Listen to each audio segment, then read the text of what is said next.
Kodiak Tanner crab fishery is shut down, not reduced, not delayed, completely closed for 2026. This is a fishery that just 3 years ago delivered 5.8 million pounds of crab, the largest harvest since 1986.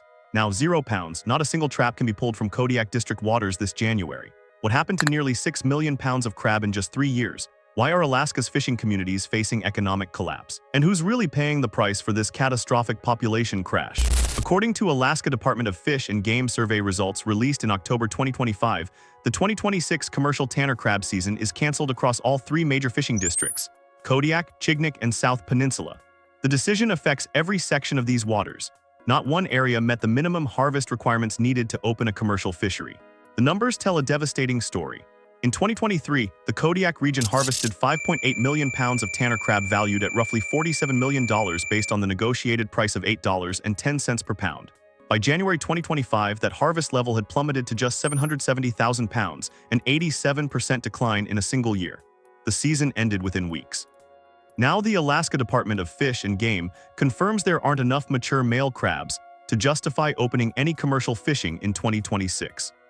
The Kodiak District is broken into 6 sections. Only 2, the southeast and southwest sections, met regulatory abundance thresholds, but neither section had enough surplus abundance to meet the 100,000-pound minimum guideline harvest level required to open for commercial fishing. The Chignik District met the abundance threshold but fell short of the 200,000-pound minimum. The South Peninsula District fared even worse, with the western section below abundance thresholds entirely. Understanding this collapse requires looking back at what scientists call the 2018 cohort. A cohort is a group of crabs born in the same year that moved through the population together. The 2018 cohort was extraordinary, a population surge that drove 4 consecutive years of profitable fishing from 2022 through 2025. When the Tanner crab fishery opened in January 2022, fishermen negotiated a price of $8.10 per pound for 1.8 million pounds slated for harvest across the Kodiak, Chignik, and South Peninsula districts. The harvest climbed to 5.8 million pounds in 2023, numbers not seen in Kodiak waters since the Reagan administration. Crab boats lined the harbors. Processing plants ran shifts around the clock. Families that had struggled through lean years finally caught a break. The fleet invested in gear, repairs, and crew. The Kodiak Crab Alliance Cooperative, representing local fishermen, negotiated contracts with processors. Alaska Pacific Seafoods offered $5.75 per pound for the majority of the 2025 harvest. Communities collected taxes on landings and sales. Everything pointed to a sustainable recovery, but beneath the surface, a biological clock was ticking. Tanner crabs mature to commercial market size at 4 or 5 years of age. They begin dying of old age at 7 or 8 years. The mathematics are brutal and unforgiving. The 2018 cohort, first observed as juveniles, reached harvestable size in 2022. By 2025, these crabs were 6 to 7 years old, approaching the end of their natural lifespan. Scientists combed through survey data searching for the second wave of recruits that would sustain the fishery. They found a population bump in 2023, but it measured less than half the size of the 2018 cohort. Even if enough of these younger crabs survive to open a fishery, harvest levels will be dramatically lower than what the fleet experienced. And these crabs won't grow to harvestable size until at least 2027, leaving 2026 completely empty. What remains of the 2018 surge amounts to scattered, barnacle-encrusted oldsters. Area management biologist Nat Nichols from the Alaska Department of Fish and Game described watching each year's cohort with intense focus, tracking survival rates and growth patterns. The second wave never materialized at the scale needed to maintain commercial operations. Alaska's crab management operates under strict regulatory frameworks designed to protect breeding populations. Each district has established mature male abundance thresholds. These thresholds represent the minimum number of breeding-age males that must remain in the water to ensure population sustainability. Even when a district meets these thresholds, surplus abundance must be sufficient to provide minimum guideline harvest levels before commercial fishing can open. For the Kodiak District, that minimum is 100,000 pounds per section. For Chignik and South Peninsula districts, the minimum jumps to 200,000 pounds. These aren't arbitrary numbers. They represent the point where fisheries managers determine commercial operations can proceed without damaging the breeding stock. The 2025 survey results revealed a harsh reality across all 3 districts. Kodiak's southeast and southwest sections met abundance thresholds but couldn't generate 100,000 pounds of surplus. Chignik met thresholds but fell short of 200,000 pounds. The South Peninsula's western section didn't even reach minimum abundance thresholds. The eastern section cleared thresholds but lacked surplus for the 200,000-pound minimum. Every door to commercial fishing slammed shut. Scientists readily admit they don't fully understand why the 2018 cohort succeeded.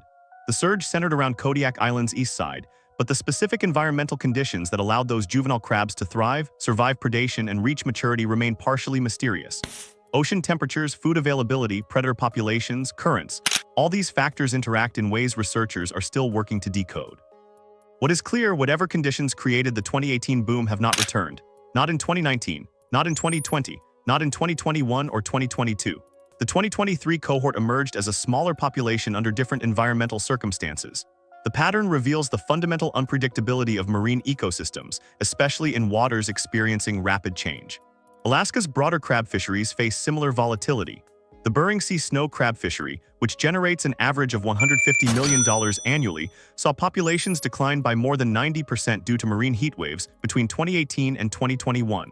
More than 10 billion snow crabs disappeared from those waters. The small community of St. Paul, Alaska, population under 500, lost 60% of its municipal budget when snow crab processing shut down. The largest crab processing facility in North America went silent. The cancellation reverberates through Kodiak's economy with devastating precision. Crab boats sit idle at the docks, representing millions in capital investment generating zero return. Crews who depend on January crab season for a significant portion of their annual income face unemployment. Processing plants that geared up for operations cancel shifts and lay off workers. The ripple effects extend beyond the waterfront. Gear suppliers lose sales, boat repair yards lose contracts, fuel docks pump less diesel.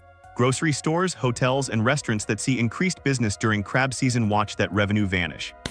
The broader Alaska seafood industry suffered an $1.8 billion loss between 2022 and 2023, with fishing profitability declining 50% between 2021 and 2023, according to NOAA fisheries economists. For many Alaska coastal communities, fisheries represent the primary contributor to local economies, shaping social structures and cultural identities. Commercial fishing is the top private sector employer in Alaska. When seasons close, entire communities feel the shock. Tax revenue from landing fees and crab sales disappears from municipal budgets. Community leaders scramble to fill budget holes and maintain services. The 2026 Kodiak Tanner crab season cancellation marks the end of a 4-year boom cycle driven by a single extraordinary cohort. From 5.8 million pounds in 2023 to 770,000 pounds in 2025 to zero in 2026.